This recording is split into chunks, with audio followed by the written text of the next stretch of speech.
खूबसूरत आँखों वाली एपिसोड 1। क्या हो गया है इस लड़की को? वह कनखियों से हानिया को देखते हुए लगातार सोचों के उलझे रेशम को सुलझाने की कोशिश में लगी हुई थी। बुझी बुझी सी आंखें, लरचते होठ, उलझा हुआ चेहरा और कांपते हाथों की एक दूसरे में फंसी उंगलियां, जो उसकी ज़हनी हालत बता रही थी बल्कि चुगली खा रही थी। यह लड़की तो आज वह नहीं लग रही जो यह है। अफरा ने हैरानी से हानिया की तरफ देखते हुए फिर सोचा। वह कामकाज समेटते हुए सुबह से नोट कर रही थी कि हानिया कुछ कहना चाह रही है, लेकिन कहते कहते रुक सी जाती है। और यह पहली बार हो रहा था, वरना वह तो बहुत ही मुँहफट लड़की थी, बिना यह सोचे कि सुनने वाले को उसकी बात दुखी भी कर सकती है। दिल में जो होता बोल देने की आदी थी, इसलिए अफरा हैरान थी कि ऐसा क्या हुआ है जो हानिया उसे बताते हुए झिझक रही है। यकीनन कोई बड़ा मसला हुआ है।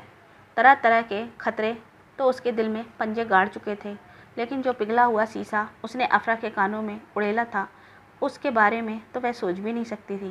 पहले तो कानों को धोखा लगा, लेकिन हानिया की हालत उसके बोलते हुए तस्दीकी जस्टिफाई कर रही थी। हानिया, क्या बात है गुड़िया? मैं बहुत देर से नोट कर रही हूँ कि तुम कुछ कहना चाहती हो, लेकिन कहते कहते कोई डर तुम्हें रोक देता है।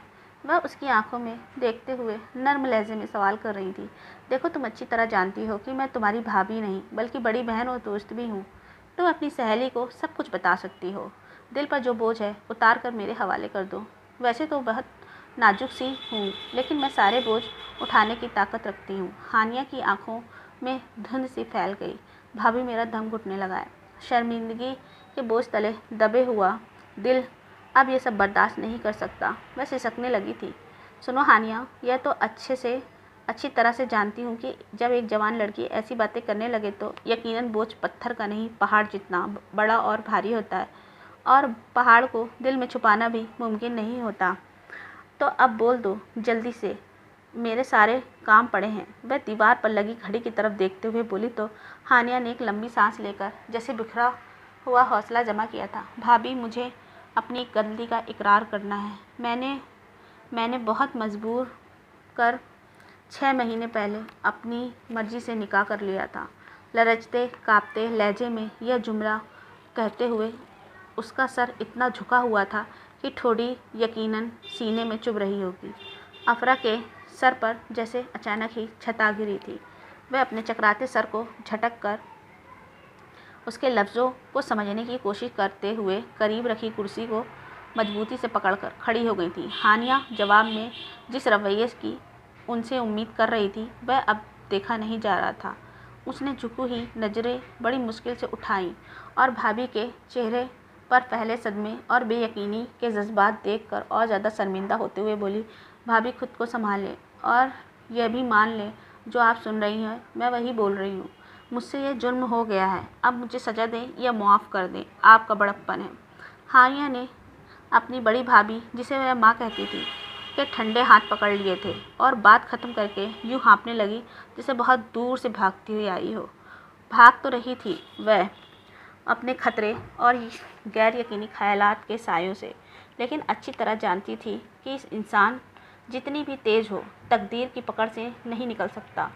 वह एक वक्त ऐसा ज़रूर आता है जब बंदा तकदीर से घबराकर इधर उधर भागने की कोशिश करता है, लेकिन यह कोशिशें सब बेकार ही साबित होती हैं।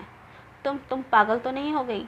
अफरा ने हानिया के चेहरे पर फैले पछतावे के अंधेरे में से आस का जुगनू ढूंढने की नाकाम कोशिश करते हुए पूछा तो वह बर्दाश्त खो बैठी। भाभी, काश यह सब झूठ होता, काश मैंने ये गलती ना की होती, काश यह सब ख्वाब होता। ख्वाब खुलते ही शुक्र अदा करती, रब का शुक्र है ये हकीकत नहीं। वह सिसकते हुए उनके पैरों पर बैठ गई। हानिया हसन खान, जिन लड़कियों की ज़िंदगियों में इतने काश इकट्ठा हो जाएं, उन्हें जीने का हक नहीं दिया जाता, बल्कि हमारा समाज तो उन्हें पछताने का भी मौका दिए बगैर, सफाई का हक दिए बगैर सजाए मौत सुना देता है। वह अफरा के सर्द लहजे और गुस्सीली नज़रों की ताप न लाकर और तड़पने लगी। तो ठीक है, घोट दे मेरा गला, मार दे मुझे, मुझ जैसी लड़की को वाकई जीने का हक हासिल नहीं। मेरे इज्जत गैरत वाले भाई की इज्जत के जनाजे से पहले मेरा जनाजा उठ जाना चाहिए। वह आंसुओं के दरियों पर आखिरी फैसले का बांध बांध चुकी थी। और अब सजाए मौत के इंतज़ार में कैदियों की तरह फांसी घाट पर चढ़ने और फांसी चढ़ने के लिए तैयार थी। ठीक है, आप मेरे कत्ल का इल्ज़ाम अपने सर नहीं लेना चाहती तो ये ले, इस पुड़िया में को पानी में डालकर मैं लाती हूँ। बस इतना कीजिएगा, मेरे मुंह से ये गिलास लगा दे। मैं नहीं चाहती मेरे किए की सज़ा के तौर पर मुझे अपनी बख्शिश के लिए तरसना पड़े। खुदकुशी करने वाले को कभी मुआफ़ी नहीं मिलती। जैसे इस दुनिया में बहन बेटी को अपनी मर्ज़ी करने पर मुआफ़ी नहीं मिलती, उसने अपनी साफ हथेली अफरा के सामने फैला दी, जिस पर शायद चूहे मार दवा की पुड़िया रखी हुई थी। वह अफरा के चेहरे पर फैली खामोशी से घबराकर तेज़ी से अंदर की तरफ भागी। अफरा का दिल खतरों के बोझ तले दबने लगा। उसने सीने में घुटन महसूस होने लगी। इस कदर घुटन की सांस रुक सा गया। या अल्लाह खैर, उसने हानिया की आंखों से झांकती दीवानगी देखकर एकदम से रब को पुकारा। इससे पहले कि वह अपने भारी कदमों को उठाकर उसके पीछे जाती, अगले ही लम्हे वह हाथ में गिलास पकड़े तेज़ी से लगभग दौड़ते हुए उसके सामने आ खड़ी हो गई। यह ले, इतना एहसान तो कर ही सकती है ना? वह गिलास उसके हाथ में पकड़ाकर पूछ रही थी। अफरा ने देखा उसकी इकलौती छोटी ननंद, जिससे हमेशा छोटी बहनों वाला लाड़ प्यार दिया था, जिसकी हर तरह की जायज़ और नाजायज़ फरमाइशें पूरी की गई थी, आज उससे मौत मांग रही थी। कैसे दे दूँ इसे ज़िंदगी से नजात, अपने हाथों से जिस फूल को सींचा है उसे। बस एक बार आखिरी एहसान कर दे भाभी, मुझे हलाल मौत बख्श दे। मैं हराम मौत नहीं मरना चाहती। यह दवा मुझे पिला दें प्लीज़। वह उसके पाँव पकड़ गई। उसके हाथ में पकड़े गिलास में से बदबू का भपका सा उठा और अफरा का सर चकराने लगा। इधर दो ये जहर, और पागलपन की बातें ना करो। उसने नंद के हाथ से वह गिलास लिया और वॉशरूम की तरफ भागी। हानिया उसके हाथ से गिलास छीनने के लिए बढ़ी, लेकिन जब तक वह उसके पीछे जाती, अफरा ने सहन के कोने में बने वॉशरूम के कमोड में जल्दी से पानी बहाकर गिलास भी डस्टबिन में फेंक दिया। इस दौरान अफरा के हाथ पर कुछ कतरे उस पानी के छलक कर गिरे थे और अब वहाँ की स्किन यूँ जलने लगी थी जैसे किसी गहरे जख्म पर मिर्चें डाल दी गई हों। अफरा ने बेसन में ठंडे पानी का नलका खोलकर हाथ पर पानी बहाना शुरू कर दिया। उफ, किस कदर तकलीफ़ वाली मौत होती होगी ये दवा खाने वालों की। वह जलने वाले जगह पर टूथपेस्ट का लेप करते हुए अफसोस से सोच रही थी। यह क्या कर दिया आपने, मेरे फरार का रास्ता भी बंद कर दिया। वह वॉशरूम के दरवाजे में खड़ी सिसक रही थी। कुछ मिनटों के तड़पने के बाद मुझे इस बदसूरत ज़िंदगी की हमेशा तड़प से छुटकारा मिल जाता। दोनों हाथों में मुंह छुपाए सिसकते हुए उसने कहा तो अफरा उसे कंधे से बाहर पकड़कर ले आई। धीरे बोलो हानिया। आसपास के लोगों ने जवान लड़कियों की आवाज़ें सुनकर अफसाने बनाने होते हैं, और कोई भी अफसाना तुम्हारे भाई की ज़िंदगी ख़त्म कर देगा। प्लीज़ मुझ पर और इकलौते भाई पर रहम करो। वह उसके सामने दोनों हाथ जोड़े खड़ी थी। जब तुमने अपनी पसंद का निकाह कर लिया है तो फिर कम से कम तुम्हारी ज़िंदगी तो बदसूरत नहीं होनी चाहिए। बैठो, मुझे और सब शुरू से बताओ। अफरा ने देखा उसने पानी का गिलास यूँ खाली किया जैसे वह सदियों से प्यासी हो। भाभी, यूँ लगता है जैसे गले में काटे गए हैं। शायद कड़ी धूप का अलाव मेरे अंदर जल रहा है। मैं इस गुलिस्तान की तितली थी, रंगों और खुशबुओं को छोड़कर छोटी सी छाँव के लिए भी तरस रही हूँ। वह हंसती मुस्कुराती लड़की आज पहली बार ऐसी बात कर रही थी। तुमने मुझसे बात क्यों नहीं की, और किससे निकाह कर लिया, और क्यों? अफरा हानिया के सामने बैठी जवाब तलब कर रही थी। उसके बेडरूम में रोशनी कम थी। उसे हल्की लाइट्स अच्छी लगती थी। बेडरूम में खिड़कियों पर पड़े मोटे पर्दे बाहर से आने वाली रोशनी को यूँ अपने अंदर छुपा लेते थे जैसे स्पंज पानी को अपने अंदर जज्ब कर लेता है। हानिया उसी कमरे में रखी सोफ़ा चेयर पर बैठी थी और अफरा उसके सामने कारपेट पर बैठी उलझन और परेशानी की मिलीजुली हालत में उसका मुंह तकी जा रही थी। उसका नाम असफंद है। वह मुझसे 1 साल पहले मिला था। दूसरे शहर से ग्रेजुएशन करा के हमारी यूनिवर्सिटी में आया था। 1 साल सीनियर था मुझसे। वह चुप हुई तो अफरा ने सवालिया नज़रों से उसे देखते हुए कहा, आगे की कहानी सुनाओ और जल्दी करो क्योंकि सानिम के आने का वक्त है। वह भी दीवार की घड़ी की तरफ परेशानी से देखने लगी। हम दोनों इत्तेफाक से मिले और हम एक दूसरे में ऐसी कशिश महसूस हुई कि बार बार मिलने लगे। मैंने उसे जीवन साथी बनाने का फैसला किया था। मैं जानती थी आप और भैया ज़रूर मेरे अच्छे फैसले को खुशी खुशी कबूल कर लेंगे। मैं आपको और भैया को उसके बारे में बताना भी चाहती थी, लेकिन वह यही कहता कि अभी वक्त नहीं है, अभी मेरी तालीम मुकम्मल नहीं हुई, ना ही मेरी कोई जॉब है। वह घर वालों से मैं न मंगनी की बात की तो उन्होंने हंगामा खड़ा कर दिया। मेरी माँ ने कहा, पहले दोनों बहनों की शादी होगी, फिर तुम्हारी शादी करूँगी। मुझे लग रहा था कि उसकी माँ कभी नहीं मानेगी। मैं उसे खोना नहीं चाहती थी। यूनिवर्सिटी का आखिरी साल चल रहा था। हानिया की आंखों में पछतावे के आंसू थे। अफरा अपनी मासूम सूरत वाली ननद की तरफ देखते हुए लगातार यह सोच रही थी कि वह क्यों ना समझ सकी उसके दिल में और ज़िंदगी में क्या चल रहा है। गाड़ी के हार्न ने दोनों की रंगत बदल दी थी। ओह, सारी माँ गया है मेरे ख्याल में। तुम अपने कमरे की तरफ जाओ। उसने पूछा तो मैं कह दूंगी कि तुम्हारी तबीयत ठीक नहीं है। मैं भाभी की तरफ शुक्रगुजार नज़रों से देखती हुई तेज़ी से उठी और अपने कमरे में जाकर बेड पर गिर सी गई। मैं तुम्हारे इश्क में मजनू होकर अपनी जात के जंगल में भटक रहा हूँ। मुझे अपना आप नहीं मिल रहा। मैं आप में खुद को ढूंढने आया हूँ। मुझसे मिला दे हानिया हसन खान। वह उसके सामने सरापा सवाल बना और अपना आप मांग रहा था। वह जो हानिया हसन खान थी, जिसके नर्म दिल को सभी जानते थे, उसके दर से तो कोई भी भिखारी खाली हाथ नहीं लौटा था।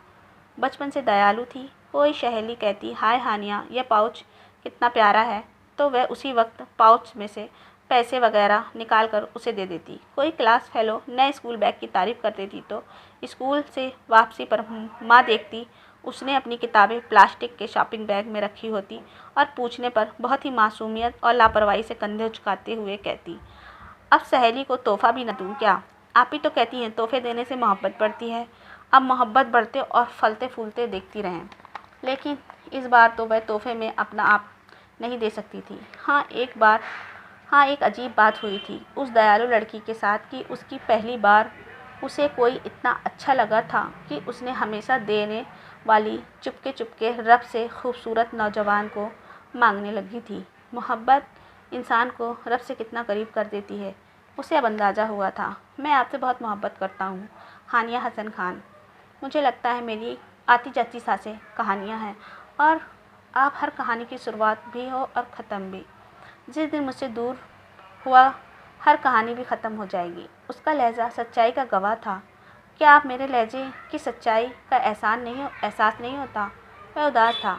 कभी कभी गवाह झूठी गवाही भी दे देते हैं। मैं नज़रें अपनी हथेली और लकीरों पर जमाए लरजती आवाज़ में जवाब देती, मैं हर तरह की सच्चाई का सबूत देने के लिए तैयार हूँ। वह मजबूत लहजे में कहता, इजहार के कुछ लफ्ज़ की तलब ने मेरे सारे वजूद को भीख का प्याला बना दिया है। हानिया हसन खान, आपके बारे में तो मशहूर है कि आप बहुत दयालु हैं। क्या आप ये कसकोल आप खाली लौटा देंगी? वह सरापा सवाल बनकर कहता तो वह एक ठंडी सांस लेकर अंदर उठते तूफान पर मसलहतों का बंद बांधने की कोशिश में बिजी हो जाती थी। इजहार औरत को बेएतबार और बेताब कर देता है। मैं जो आपके साथ होटल के एक कोने में चाय पीने बैठी हूँ, अपने भाई की इज्जत की गठरी को सर से उतारते हुए, तो इसका मतलब यही हुआ कि वह ख्वाहिश जो आपके दिल में तूफ़ान बर्पा किए हुए है, उसकी लपेट में मेरा वजूद भी आ चुका है। मैं धीमे लहजे में बोली। कुछ लम्हे तो असफंद को यकीन ही ना आया। यूनिवर्सिटी की खूबसूरत और मगरूर लड़की उसके सामने यूँ अपना आप खोल रही है। मुझे हमेशा के लिए अपनाना है तो घर वालों को जल्द से जल्द भेजें। मेरे भैया और भाभी मेरी हर खुशी को अपनी खुशी समझते हैं। उनकी ज़िंदगी को 12 साल हो चुके हैं। उनकी अपनी कोई औलाद नहीं है। माँ के बनने के बाद वह मुझे अपने बच्चों की तरह ही समझते हैं। बाप बचपन में ही हमें छोड़कर उस देश जा चुके हैं जहाँ से वापसी नहीं होती। उसकी आंखों में आंसुओं की धुंध फैल चुकी थी। मुझसे बड़ी 2 बहनें हैं। मिडिल क्लास से ताल्लुक़ है। माँ और दोनों बहनों की एक उम्मीद हूँ, इसलिए उनका हर ख्वाब मेरी जात से जुड़ा हुआ है। मैं अम्मी से बात करूँगा तो वह इनकार नहीं करेंगी। वह ख्यालों की कशिश से भरी दुनिया की सैर करते हुए खुश फहमियों के झूले में झूल रहे थे। उन्हें क्या खबर थी कि हकीकत की तलखियाँ जो अभी उन्होंने चखी ही नहीं। वह जब भी घर जाता वापसी पर तसल्ली का सौगात जरूर लाता था। अफसन, मेरे रिश्ते आ रहे हैं, प्लीज़ जो भी करना है जल्दी करें। भैया और भाभी बार बार यह कह चुके हैं डिग्री लेते ही मेरी शादी कर दी जाएगी। कभी कभी तो मुझे शक होता है कि हो सकता है उन्होंने ख़ानदान में कहीं मेरी बात तय कर रखी है। आप वह परेशानी उस पर जाहिर नहीं करता था, लेकिन इस तरह की बातों के जवाब में वह उलझ सा जाता था। अगर मेरे घर वाले ना माने तो क्या तुम मुझे छोड़ दोगी? हानिया का दिल इस सवाल पर तेज़ी से धड़कने लगा। वह जान चुकी थी कि कोई और मसला है, पर ज़रूर है। उसने मुझसे साफ साफ बातें करें। ऐसा क्या हुआ है कि जब से आप वापस आए मुझे उलझे उलझे नज़र आ रहे हैं? अम्मा से शादी की बात की तो वह बिगड़ गई। वह शर्मिंदगी से बोल रहा था, लेकिन उन्हें क्या एतराज़ है? हानिया का भी परेशान होना लाजिम था। वह कहती हैं पहले बहनों की शादियां होंगी, फिर उसके बाद मैं अपनी मर्ज़ी से तुम्हारी शादी करूंगी। वह दोनों हाथों से अपने दुखते हुए सर को पकड़कर बोला तो हानिया ने मायूसी से सोचा, अब तो यकीनन जुदाई के अलावा दूसरा कोई रास्ता हमारे पास नहीं है। वह शायद उसकी सोच के रंग उसके चेहरे पर देख चुका था, इसलिए जल्दी से बोला, यूँ जुदाई की बातें मत करो हानि। बदन से रूह जुदा हो जाएगी, यकीनन मौत होती है। असफन हमें मरने जैसा जीना पड़ेगा। तुम फिक्र मत करो। मैं एक बार फिर अपनी माँ के पाँव पर सर रख दूँगा और रो रो कर उनसे मांग लूँगा तुम्हें। हमेशा मेरे आंसू मेरी माँ के दिल को नर्म कर देते हैं। लेकिन जाने इस बार ऐसा क्यों नहीं हो रहा कि मैं माँ के सामने रो रो कर कहता रहा मुझे हानिया दे दे, उसके बाद कोई ख्वाहिश नहीं करूँगा।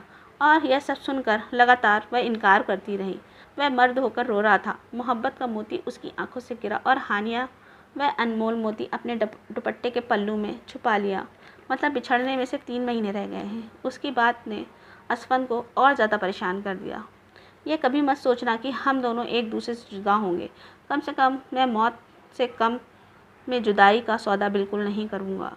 असफन का लहजा मजबूत होता। अब बातों का वक्त नहीं बचा हमारे पास। वह भी तो उसके बगैर अधूरी थी, इसलिए चाह रही थी कि अब मुकम्मल हो जाए।